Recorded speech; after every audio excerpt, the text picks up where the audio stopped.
আসসালামু আলাইকুম প্রিয় ফুটবল ফ্যান্স, গুল এসিডস চ্যানেলে আপনাকে স্বাগতম। এটা আমার নতুন চ্যানেল। এই চ্যানেলের ভিডিওগুলো আশা করি ভালো লাগবে। আজকে জানাবো বাংলাদেশ এশিয়ান কাপে কোয়ালিফাই করার পথটা কতটা সহজ এবং কতটা জটিল। তার আগে জেনে নিন, বাংলাদেশ গত 2 ম্যাচে 2টাই জয়লাভ করে 6 পয়েন্ট নিয়ে গোল ব্যবধান 10 নিয়ে তারা গ্রুপের শীর্ষে অবস্থান করছে।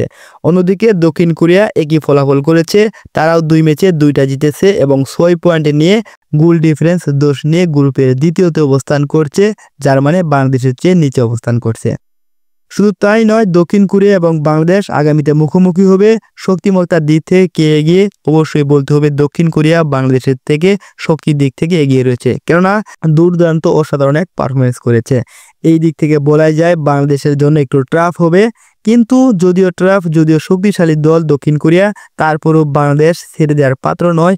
বাংলাদেশের মেয়েদের রয়েছে পায়ের জাদু, তাদের রয়েছে দক্ষতা, তাদের কোচের টেকটিক্স এবং তাদের আন্তর্জাতিক মানের কৌশলগুলো তারা কাজে লাগাতে যদি পারে, তাহলে বাংলাদেশ অবশ্যই নিশ্চিতভাবে দক্ষিণ কোরিয়ার কাছে জয়লাভ করতে পারবে। এখন কথা হলো, বাংলাদেশ যদি দক্ষিণ কোরিয়ার কাছে জয়লাভ করে তাহলে অবশ্যই মূল পর্বে জায়গা দখল করতে পারবে, কিন্তু যদি ড্র করে তারপরেও সম্ভাবনা রয়েছে, সেক্ষেত্রে গ্রুপ চ্যাম্পিয়ন হয়ে বাংলাদেশ মূল পর্বে জায়গা দখল করতে পারবে। এখন সংজ্ঞার বিষয় একটা, যদি বাংলাদেশ ম্যাচ হারে তখন কি হবে? যদি বাংলাদেশ ম্যাচ হারে তখন সমীকরণটা চেঞ্জ হবে। ম্যাচ হারার পরেও বাংলাদেশের সম্ভাবনা থাকবে। বাংলাদেশ যদি 4-1 গোলের ব্যবধানে হারে, তারপরও বাংলাদেশ কোয়ালিফাই করতে পারবে।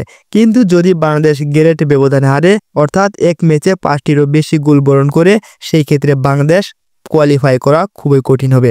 তখন অন্যান্য দলের পারফরমেন্সের উপর চেয়ে থাকতে হবে। আমরা আশা করি বাংলাদেশ নারী দল অনেক শক্ত, তারা এতটা কঠিন সমীকরণে পড়বে না। আশা করি খুব সহজে দক্ষিণ কোরিয়াকে হারিয়ে তারা মূল পর্বে অংশগ্রহণ করবে। কিন্তু দক্ষিণ কোরিয়াকে যদি হারাতে নাও পারে, তারপরেও তারা দক্ষিণ কোরিয়ার সাথে ড্র করার চেষ্টা করবে, কেননা বাংলাদেশের কোচ পিটার বাটলার, তার মন মানসিকতা, তার ট্যাকটিক্স অনেক কার্যকরী। তিনি চাইবে দক্ষিণ কোরিয়ার মতো শক্তিশালী দলের সাথে ডিফেন্সিভ খেলতে। তিনি অ্যাটাকিং মাইন্ডে নিয়ে মাঠে নামবেন না, তিনি ডিফেন্সিভ খেলবে। এর মধ্যে যদি হঠাৎ করে সুযোগ পায় বা কাউন্টার অ্যাটাকে আসা যায়, তখন তারা এই সুযোগগুলো কাজে লাগাতে চেষ্টা করবে।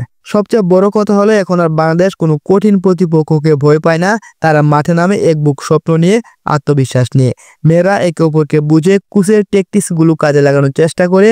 তারা যে ট্রেনিং গ্রাউন্ডে পরিশ্রম করে, সেই পরিশ্রমের মূল্য দিতে জানে। এই দলটা আমাদের দেখিয়ে দিচ্ছে বাংলাদেশের মেয়েরা শুধু প্রতিভাবান নয়, আন্তর্জাতিক মানের প্রতিযোগিতায় লড়াই করতে সক্ষম। তারা প্রতিটা ম্যাচ দুর্দান্ত খেলে আছে। যদি তারা এই পারফরমেন্স, এই অভিজ্ঞতা ধরে রাখতে পারে, তাহলে তারা অবশ্যই এশিয়া কাপের মূল পর্বে তো জায়গা দখল করবেই, এশিয়া কাপেও ভালো কিছু করার চেষ্টা করবে। ধন্যবাদ সবাইকে। আসসালামু আলাইকুম।